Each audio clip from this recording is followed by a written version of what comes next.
Queridos amigos, senhoras, senhores, como dizia o nosso irmão que fez a prece inicial, da alegria que nos toma de saber como é a chuva. Eu já tinha esquecido um pouco como é chuva. Eu ia às vezes tomar banho e olhava para o chuveiro derramando água para me lembrar como era a chuva. E hoje nós vamos nos transportar ao tempo do Cristo, o tempo de Jesus, mesclar com os conhecimentos espíritas para compreendermos quais são os mecanismos que atuam em nós para que a fé se estabeleça, para que a fé robusteça a nossa vida, trazendo para a nossa alma saúde e para o nosso corpo alívio. Existe uma lenda sufi que diz o seguinte: determinado cidadão encontra-se na calçada de sua residência, ou seja, do lado de fora, à noite, abaixado quase de 4 pés, procurando algo, aproveitando-se da iluminação pública. Mexia para lá, mexia para cá, afastava areia, pedrinhas. E como existem sempre pessoas prestativas, caridosas, espontâneas, passou em seguida um cidadão que pergunta-lhe se pode ajudá-lo naquela busca. E ele agradece: sim, pode. O que é que está perdido? Sua chave. Como é o formato da chave? Ele deu todas as características da chave. Uma chave metálica, brilhante, fácil de ser localizada, mas fazia um certo tempo que aquele homem caminhava engateando e chegou aquele colaborador. De um lado para outro da calçada, aproveitando a iluminação pública. Passado mais 20 minutos, aquele forasteiro, intrigado porque o espaço era pequeno e não achava a chave, e pergunta-lhe: ô meu amigo, quando eu cheguei, já fazia tempo que você estava procurando a chave? Já faz uns 20 minutos que somos nós dois e não localizamos nada, o espaço é muito pequeno. Você não se lembra o último momento que você esteve com essa chave? Onde você estava com essa chave, para a gente procurar naquele local onde você tem a última lembrança? Me lembro perfeitamente bem. Lembra-se. E onde é que era? Era dentro de casa. Dentro de casa? E como é que você está procurando a chave do lado de fora? Não, porque dentro de casa está escuro, está faltando energia, e vim procurar do lado de fora, na iluminação pública. Essa lenda parece até um contrassenso, desconexa, um absurdo, sem sentido. Mas em verdade é o que acontece conosco. Acontece todos os dias com nós. Porquanto nós temos na nossa casa íntima, no nosso inconsciente, problemas. E são muitos problemas. Pecados, e são muitos pecados. Estão lá reservados, aguardando oportunidade para aflorarem a consciência e serem tratados com esforço, com carinho, com fé. Mas comumente nós não queremos investigar aonde nós perdemos a chave, na intimidade da nossa residência íntima, da casa sombria, sem iluminação, do nosso pretérito. E vamos procurar do lado de fora, que não tem nada a ver. Não perdemos nada do lado de fora da nossa casa. Todos os nossos prejuízos encontram-se dentro de nós. Mas do lado de fora, de que forma? Se eu tenho um problema de saúde, eu não procuro saber a causa desse problema. Se é uma causa kármica, se é tem uma causa comportamental, de falta de higiene, se tem antecedentes da família, hereditários. Eu não procuro saber isso. Eu vou logo ao médico para me tratar, para tomar o remédio, para cuidar dos efeitos. Os efeitos são a calçada e o poste com a lâmpada acesa. As causas estão ocultas dentro de casa e a gente procura não ir atrás das causas, porque as causas podem ser dramáticas, pode ser um ódio que guardamos, uma revolta interna, uma depressão sem controle,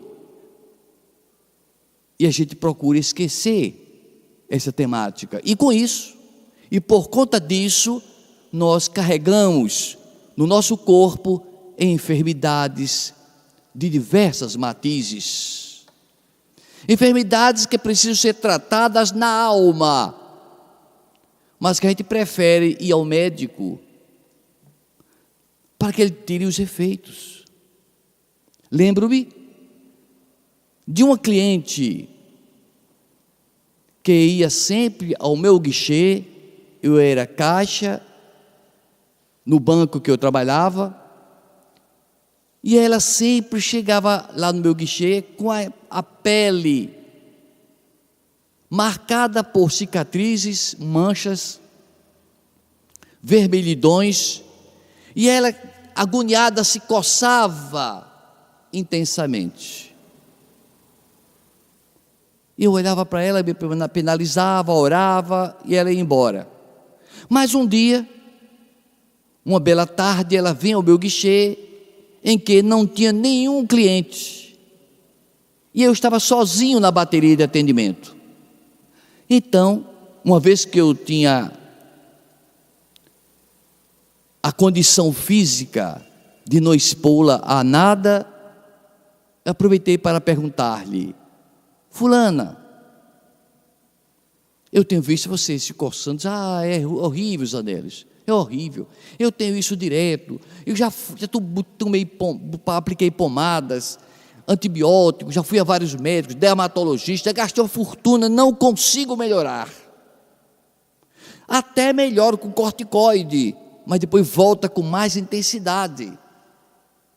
E eu me lembrei do meu irmão, que é homeopata em João Pessoa, que tinha me dito: Zanelis, certas coceiras persistentes que aparecem e que remédio nenhum dá jeito, na maioria das vezes, tristeza, raiva, decepção com a vida, revolta, mágoas que ficam dentro da pessoa e se transforma nessa enfermidade física, na epiderme. Eu me lembrei do que ele disse, e eu lhe perguntei: você não tem em casa algum problema de relacionamento com alguém? Parece que eu botei o dedo na ferida e ela começou a chorar. É verdade. Eu vivo numa situação complicadíssima.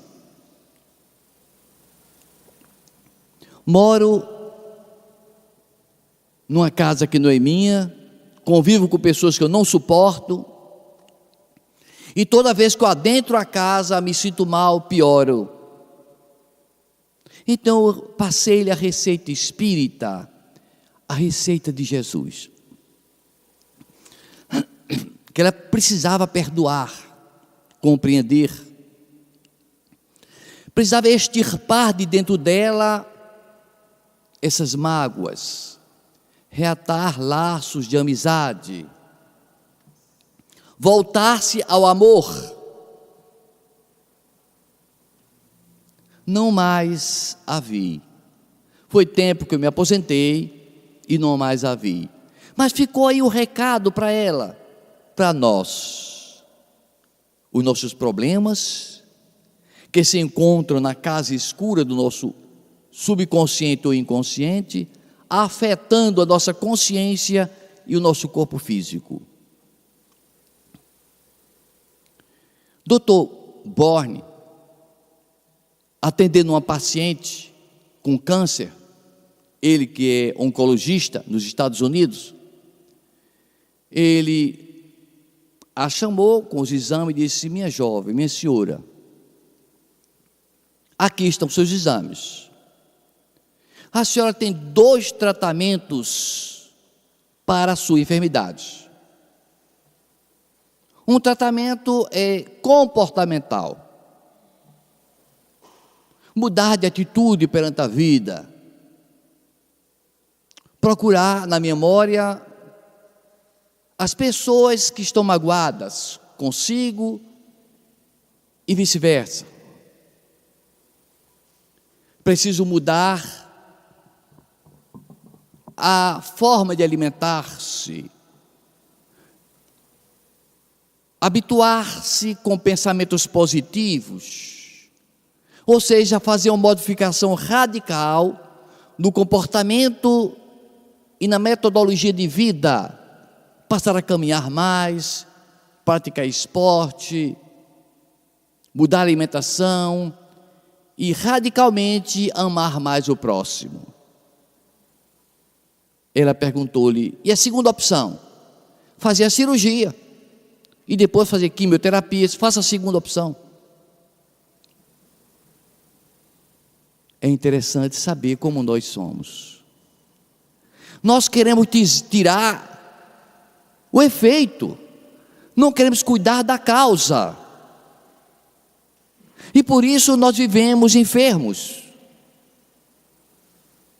Não é que quem só pensa no bem e quem luta praticando o bem não vai ter doença, não.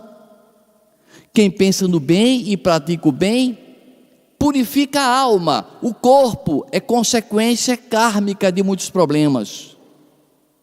Mas se você tem paz interior e saúde espiritual, tira-se de letra os problemas físicos. Mas terrível é passar a vida em consultório médico, tomando remédio, intoxicando o corpo, cuidando só dos efeitos e esquecendo as causas. O médico dos médicos, Jesus de Nazaré, ele dizia para nós: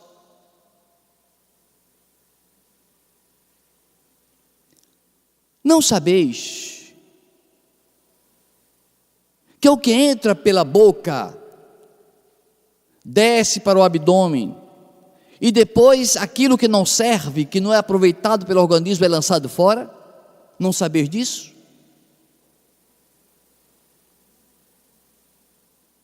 Portanto, não é o que entra pela boca que ofende o homem, que ofende a nós. Não é o que entra pela boca.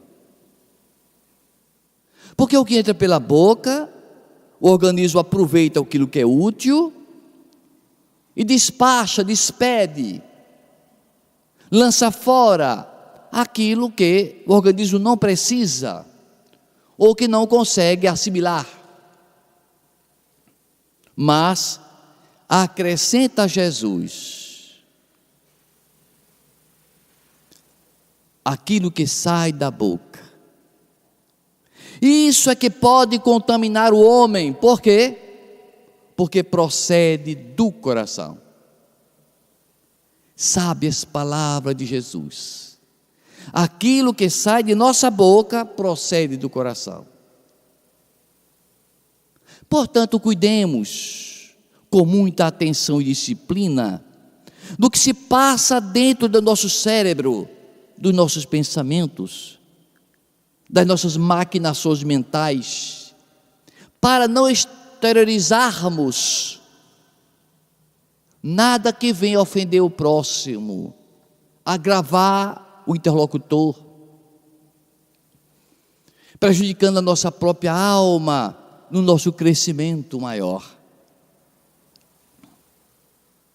Nós somos dotados de um sentimento chamado amor. E o amor é a grande força impulsionadora do universo. Porque tudo que existe no universo foi criado por Deus com amor.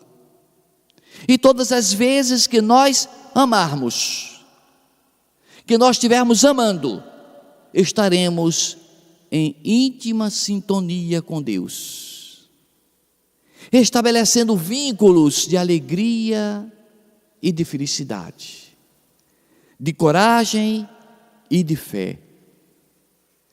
Mas os pesquisadores, os materialistas, os críticos,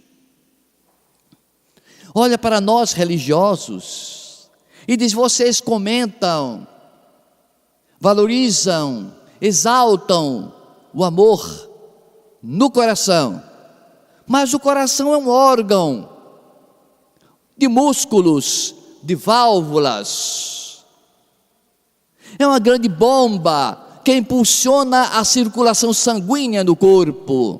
Portanto, é uma ilusão valorizar-se o coração quando ele não tem sentimentos em si. Mas nós que somos espíritas, nós que mergulhamos na intimidade celular, nós que conhecemos, de certa forma, a nossa estrutura espiritual, a nossa programação nas vidas sucessivas, o nosso livro da vida que se encontra registrado nos arquivos do DNA, que se encontra guardado dentro da célula, no nucleolo de cada célula, explicitando aquilo que nós precisamos passar durante a vida, as enfermidades, os distúrbios, as perturbações, não necessariamente que devamos passar por elas, mas as predisposições de passarmos por elas. E nós espíritas podemos alterar, praticando o amor, vivenciando o amor. Porque se realmente o nosso órgão, coração, que é realmente uma bomba, mas que impulsiona a circulação sanguínea no corpo, leva através das células, das hemácias, a visitação de cada célula do corpo, levando oxigênio, levando vitalidade, levando energias psíquicas que partem do chakra cardíaco, onde se estabelecem os sentimentos do amor. Então o chakra cardíaco, que se encontra nas imediações do coração físico, de músculos, reverberam na ressonância e nós imaginamos e batemos no peito: o meu coração está doendo, está despedaçado. Enfim, nós precisamos burilar nossos sentimentos, nós precisamos nos aproximar de Deus, trabalhando o amor, para daí por diante encontrarmos a saúde espiritual ideal. Vamos então agora mencionar um fato ocorrido na cidade de Jericó, isso na época de Jesus. Na época de Jesus, haviam duas Jericós: a Jericó antiga, dos grandes profetas, e a Jericó moderna. Imagino que se tratasse da Jericó moderna, aquela que Marco Antônio presenteou a Cleópatra e a embelezou com grandes edificações. Mas a Jericó que nós queremos falar é a Jericó antiga, histórica, que distava a 30 quilômetros de Jerusalém. Jesus estava saindo de Jericó, estava retirando-se de Jericó. E naquela cidade de Jericó habitava um cego que era conhecido como filho de Timeu. Daí porque o chamavam o cego Bartimeu. Filho de Bartimeu. Bartimeu não era cego de nascença. Ele nascera com visão e depois perdera a visão. E ele ansiava por voltar a ver. Era para ele um grande prêmio voltar a ver. Mas para voltar a ver, era preciso modificações nas suas atitudes. Era preciso que ele estivesse preparado para uma nova vida. E Bartimeu sonhava com esse momento. Os anos que se passaram em cegueira absoluta propiciaram-lhe modificação mental, condições espirituais para enfrentar uma nova vida, uma nova dinâmica. Ele, Bartimeu, que sonhava voltar a ver, ouvira falar no grande profeta Jesus. E desejoso que um dia esse Jesus passasse lá na rua onde ele estava fazendo plantão, onde ele fazia os pedidos dele, onde ele pedia esmola. Porque uma vez sendo cego, se Jesus passasse em algumas ruas à frente, ele não tinha como ir para lá.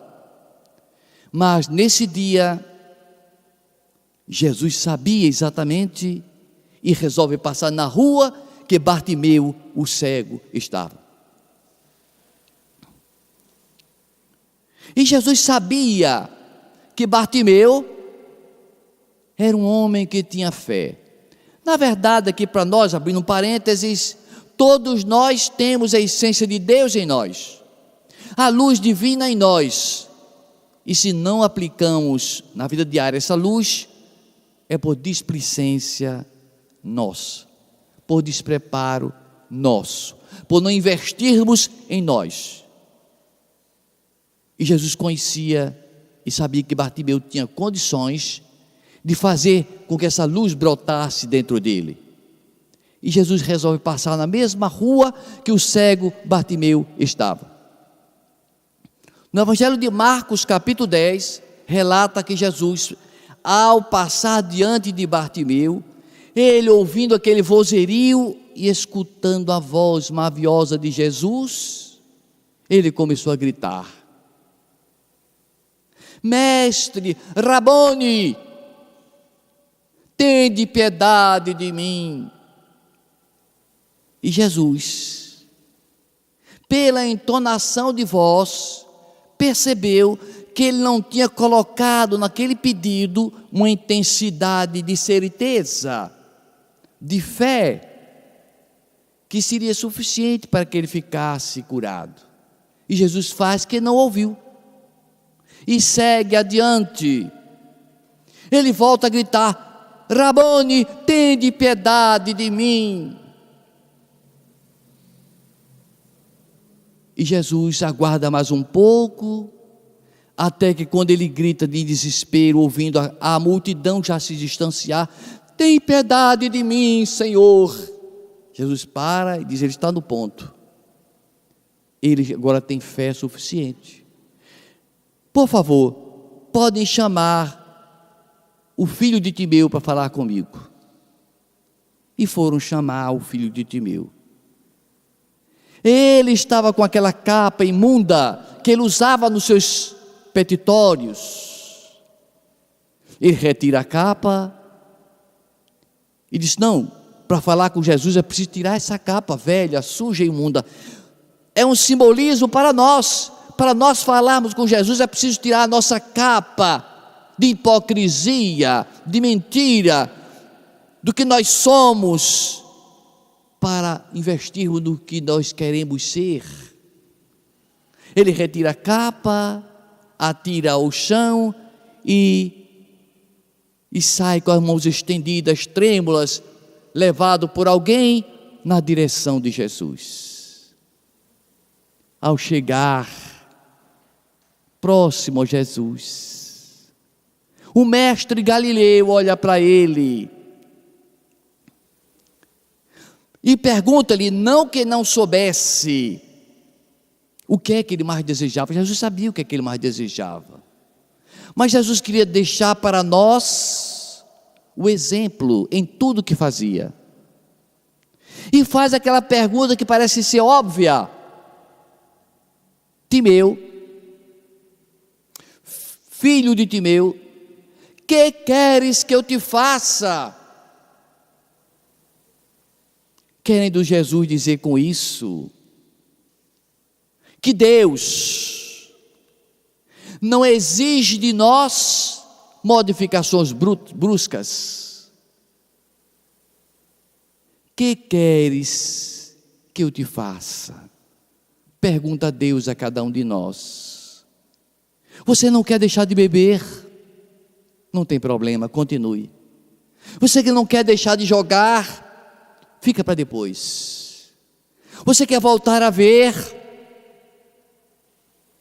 Enfim, era uma comprovação de que Jesus e que as leis divinas não agridem o livre-arbítrio nosso. O que nós queremos fazer, vamos continuar fazendo, até que a consciência desperte. Que queres, Bartimeu, que eu te faça? Senhor, eu quero voltar a ver. Vai, Bartimeu, a tua fé te salvou. Então Jesus diz para Bartimeu: Bartimeu, o que te curou não foi minha força magnética, foi você mesmo que se curou com a fé que fez nascer no seu coração. É uma lição para todos nós. Como quem diz, Jesus não vem curar a nós indiscriminadamente, mas pedir que a nossa fé nos cure. Trabalhemos para que essa fé interna cresça, para que essa luz interior venha a iluminar cada vez mais, resplandeça. É obrigação nossa investir nessa autoiluminação. Vai, Bartimeu, vai com Deus, a tua fé te salvou. Que segredos de Deus, que segredos de Deus. Jesus dizia, por exemplo, eu não vim destruir a lei. Ou seja, a lei biológica, por exemplo. Se uma célula é substituída por outra, na renovação contínua do nosso organismo, que contém mais de 10 trilhões de células, são células sendo substituídas pelas que envelhecem, e que nós temos no decorrer da nossa existência vários corpos novos. Para que um órgão seja refeito, Jesus foi muito claro: eu não vim destruir a lei. Não existia a instantaneidade das curas, porque era preciso que as células se recompusessem no seu mecanismo de restabelecimento.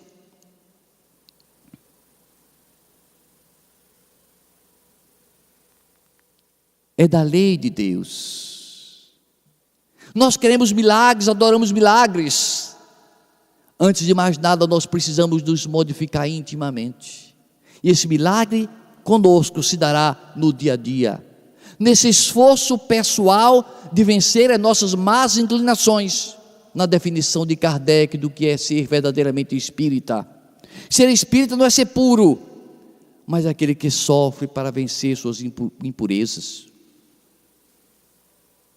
É esse o caminho que nós vamos seguir. E aprendendo com Jesus, no mecanismo da saúde e da fé que pode restabelecer a cura física, a fé que pode iluminar a alma que está em caminho de redenção. Vamos agora nos transportar a Lucas capítulo 7, em que Jesus relata a visita que ele fez à casa de Simão. Simão, um fariseu, que soubera da existência de um grande profeta, que andava fazendo preleções fabulosas, que até soldados romanos estavam convertidos, que realizava prodígios, paralíticos andavam, cegos voltavam a ver, obsidiados obtinham curas instantâneas. E ele, como político, Simão, tem a ideia de convidá-lo para cear com ele. Porque se aquele mestre nazareno ceasse com ele, e num futuro mais ou menos próximo, se tornasse rei entre os judeus, consequentemente, ele iria lembrar-se de convidá-lo para ser um dos seus ministros. Era a intencionalidade, era o amor intencional. E Jesus atende o pedido, o convite de Simão. Vai à sua casa, e era de praxe o visitante, o hóspede, ser recebido à porta, com todas as honrarias, com beijos na face, com unguento derramado sobre a cabeça, com água limpa posta para lavar os pés do viajor, com assento especial colocado dentro do recinto. Mas Simão não conhecia esse profeta e teve dúvidas de tratá-lo com a honraria que era a ideal, a correta. Manda que os mordomos o façam entrar, mas não vai até ele. Pede para que ele se acomode, e Jesus senta-se no local determinado, e no descuido do mordomo, dos guardas que ficavam à porta, entra correndo naquele salão nobre uma pecadora. Essa pecadora, aproveitando-se do descuido dos guardas, descalça, cabelos desgrenhados, atira-se aos pés de Jesus e chora convulsivamente.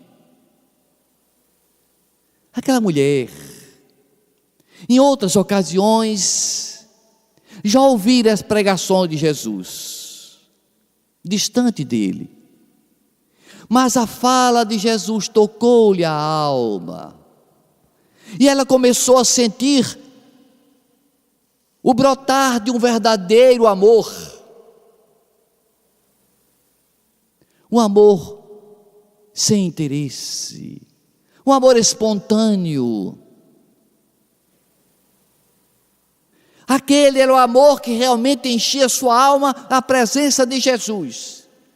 E quando ela soube que Jesus iria à casa de Simão, ficou defronte da casa, esperando um momento de entrar correndo. E o faz. Simão ainda estremeceu com vontade de expulsá-la do salão, mas conteve-se, pediu aos guardas que não a retirassem, e disse de si para consigo: se este homem, que dizem ser profeta, fosse profeta, saberia que essa mulher era uma pecadora, a expulsaria do salão. É a hipocrisia humana. Porque o hipócrita, diante do público, à luz do dia, cospe no rosto do pecador, do outro, pisa na pobreza alheia, humilha, mas à noite, nas sombras da noite, busca as alcovas, para locupletar-se nos seus sentimentos mais baixos, daquela que, durante o dia, recrimina e condena. E Simão fica observando os gestos daquela mulher, que não para de chorar desde que chegou aos pés de Jesus. As suas lágrimas lavava os pés dos mestres, e seus cabelos fazia deles uma toalha que enxugava os pés de Jesus. Não cessava de beijar os pés do mestre. A sua cintura conduzia a um jarro de alabastro, que ela abre e derrama sobre sua cabeça um perfume que tomou conta de todo o recinto. E Jesus diz para Simão: Simão, estás vendo esta mulher, que tu consideras pecadora?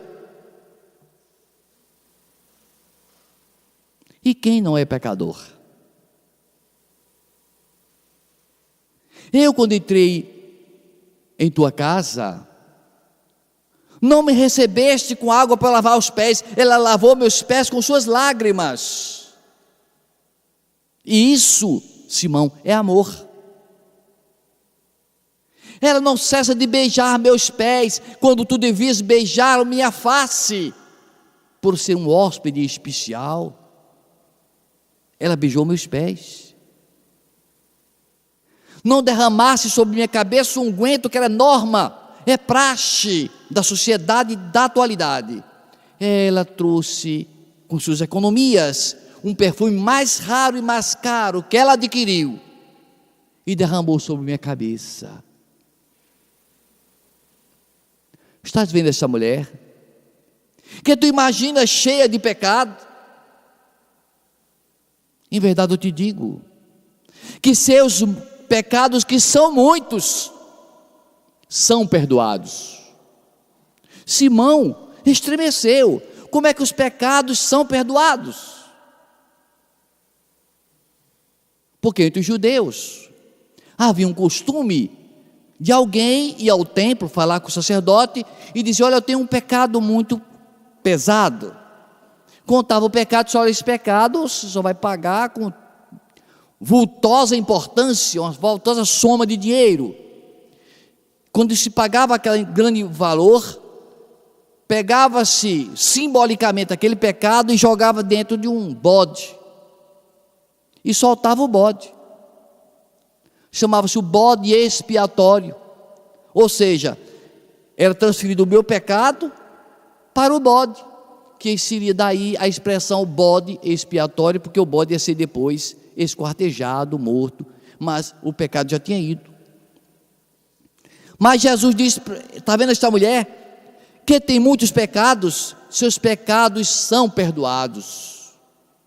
Lembremos-nos que ele não disse, por exemplo, os seus pecados estão perdoados, porque se dissesse seus pecados estão perdoados, daria a entender que ela não tinha mais pecados. Estão perdoados, não tinha mais nada, mas ele disse: são perdoados. Então nós complementamos com a pergunta: mas são de que maneira? São perdoados desde que a pessoa ame. Que notícia boa para nós, porque se ninguém está isento de pecados, e se nossos pecados são perdoados por Deus, de que maneira esses pecados nossos são perdoados? Com amor.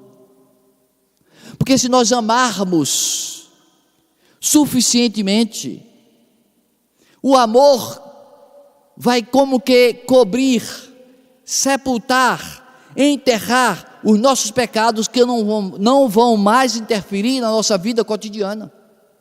O amor. Ou seja, eu tenho um pecado? Tenho, mas se eu muito amei, esse meu amor fez com que esse pecado não interferisse mais nas minhas decisões. Eu não sou mais tentado pelos pecados que eu possuía, porque eu criei amor. Perceberam? O amor é capaz de inibir, cobrir, soterrar, em definitivo, os nossos pecados. Por isso Jesus olha e diz: está vendo, Simão, essa mulher, cujos pecados são muitos? Em verdade vos digo, que os pecados dela, que são muitos, são perdoados, porque ela muito amou. Vai, minha filha, segue em paz, tranquila, não se preocupe com o que você pecou até o mês passado, o ano passado, retrasado, porque o que importa é o seu amor agora. O seu amor agora cobriu, você não vai ser mais, sucumbir mais aos desejos das paixões, porque agora você conheceu o verdadeiro amor. Vai, minha filha, a tua fé te salvou. A tua fé te salvou. Essa explicação de Jesus, profundamente enriquecedora para nós, é de aplicação facílima, mas que nós não queremos usar. É preciso amar. Somos espíritas e quase sempre adiamos para a existência seguinte tomar as decisões. Jesus não está pedindo nada demais. Jesus não está exigindo dificuldades maiores. Está pedindo apenas: ame, amai-vos uns aos outros como eu vos amei. Só isso que ele está pedindo, nada mais que amar. Por quê? Quando a gente ama, o amor cobre os nossos pecados, todos eles. Ou seja, os pecados não mais terão força de atuar no nosso consciente, estão soterrados definitivamente. Definitivamente. Um grande cientista norte-americano, Born Siegel, oncologista de renome, autor de diversos livros best-seller no mundo inteiro, ele publicou recentemente um livro cujo título é Amor, Medicina e Milagres. Amor, Medicina e Milagres. Pelo título já percebemos que ele vai colocar em destaque o amor, que pode ser aplicado dentro da medicina e que pode realizar milagres em nós. O título já diz tudo, absolutamente tudo. Born, esse autor, era ateu, materialista, mas era esse tipo de ateu que era ateu porque não aparecera para ele ainda uma explicação melhor, porque nada o abalara até então, por isso ele era ateu. Porque tem muita gente que não é espírita porque não conhece o espiritismo. Tem muita gente que é ateu porque não conhece a doutrina espírita. Quando conhecer, um dia deixará de sê-lo. E Born, então, médico, cirurgião, oncologista, tratava dos pacientes como engrenagens de carne e osso, onde ele metia o bisturi, abria, cirurgiava, tirava tumores, cânceres, cancros. E um dia ele é convidado para participar de um seminário que seria realizado em Connecticut, e era dirigido esse seminário por duas grandes personalidades, o Dr. Simonton e Dr. Stephanie. Era um casal, um oncologista, Simonton, e Stephanie era psicóloga. O seminário dedicava-se ao estudo de como tratar das pessoas enfermas aplicando a força da mente, da fé interior, da mudança de comportamento perante a vida, com alegria, com entusiasmo, na produção natural da endorfina. E ele foi, porque insistiram muito, porque o assunto era como tratar do câncer com novas técnicas de força mental. E o dirigente era também um oncologista, Simonton. Ele foi, mas se arrependeu. Escutando as preleções, ele ficou querendo se retirar, mas por educação permaneceu na assistência. Era o único médico materialista ali presente. Todos eram crentes religiosos. Quando terminou a preleção, que ele pensava que estava liberado, a doutora Stephanie disse: senhores, vamos fazer agora um teste de visualização.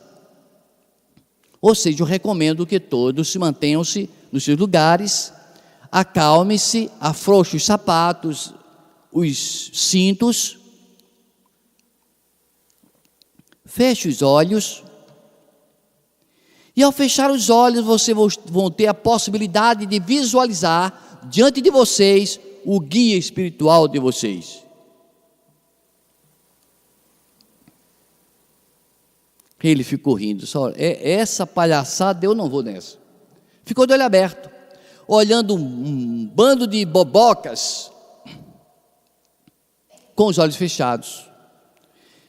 Quando então cruzou com seu olhar dois olhares férreos, fortes, de um cidadão que policiava o salão, que olhou para ele de forma de repreensão, como que diz: você não fechou os olhos? Ele, encabulado, fechou os olhos. Quando fechou os olhos, viu diante dele um jovem esguio,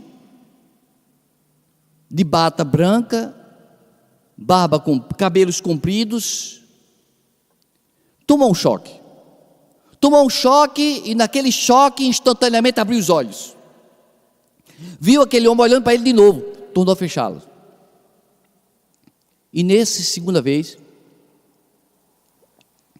que ele fechou os olhos, ali aguentou firme, aquele espírito diante dele disse: Borne, o meu nome é George, eu sou o seu guia espiritual. Eu fui encaminhado por Jesus para tomar conta de você desde o seu nascimento. Você continuará sendo médico oncologista, mas vai mudar a forma de tratar dos pacientes, vai cultivar o otimismo, porque muitos que morrem antes do tempo, porque por despreparo psicológico, você vai entusiasmar essas pessoas a criarem fé e ter uma vida mais longa. A doutora disse: encerrado a experiência, pode fazer fila para falar comigo. E ele disse: eu não vou falar com ela não. Mas de repente uma coisa aí empurrou, ele entrou, quando vi estava na fila. Eu já estou na fila, eu vou seguindo, mas eu não vou dizer nada para ela, eu não vou abrir o jogo. Eu sou médico, eu sei que não existe nada disso, é ilusão da minha mente, a minha mente criou tudo isso, não é possível, isso é um absurdo. Chegou diante dela, parou como uma estátua, ela olhou para ele e diz assim: o seu guia Jorge, como é que o senhor sabe que o meu guia é Jorge? Ele está aqui, disse que esteve diante de você e disse que tem uma missão para você executar durante a vida. Então começou aí o trabalho de Borne Single, mudar a sua atitude perante os enfermos, mostrar a eles que é preciso mudar o comportamento, que realmente o câncer é em decorrência muitas vezes do pessimismo, do ódio, da mágoa profunda, da falta do exercício do amor desinteressado. Porquanto é esse amor desinteressado que salva, que é a redenção da alma, que cura os nossos problemas. Portanto, na concepção desse cientista americano, que fez pesquisas aprofundadas, ele informa que nas pesquisas do levantamento estatístico que ele fez com as pessoas que eram portadoras de câncer, na sua quase totalidade, eram pessoas que amavam, que tratavam bem as pessoas, que eram caridosas, carinhosas, mas era o amor interesseiro, era o amor que aguardava retorno, era o amor que esperava o reconhecimento, e quando esse reconhecimento não visse, revoltava, se entristecia, entrava em depressão, e aí o câncer tomava conta. Porquanto, diz Borne, que o verdadeiro amor, o amor desinteressado, o amor que se faz espontaneamente, sem esperar recompensa, esse amor estimula a produção de células T, que nos preparam para resistir aos ataques das bactérias, dos vírus, das enfermidades. É o amor que estabelece a vida, a saúde do corpo, com repercussões profundas na alma. Que coisa fantástica as pesquisas que ele realizou. O Born. Muitos casos em que ele chama o paciente e pede: mentalize, meu filho, você está com um tumor no cérebro, que você sente dores diariamente e não consegue dormir há mais de mês. Mas ele pega um comprimido, o efeito placebo, um efeito estimulante da fé, pega um comprimido, parte e diz: esse comprimido veio da Suíça, meu jovem garoto, é muito forte, você vai tomar o comprimido e vai ficar curado, vai sentir-se aliviado das dores e vai dormir. E partiu o comprimido de açúcar em 4 partes, toma essa 4ª parte, porque o comprimido é forte. A criança tomou com um pouco d'água, dormiu 8 horas seguidas e não mais sentiu dor. Desencarnou meses depois, porque o tumor era no cérebro, não tinha cura, mas sem sentir uma dor por efeito da fé interna. Portanto, meus amigos, meus irmãos, é preciso que a gente trabalhe as emoções, trabalhe o coração, exercitando a prática do amor espontâneo, desinteressado, ao semelhante, a todos, porque assim agindo, nós estaremos em harmonia com Deus, e quem está com Deus tem tudo, dizia o apóstolo João Evangelista na sua primeira epístola. Quem não ama não conhece a Deus, porque Deus é amor. Que Deus nos abençoe.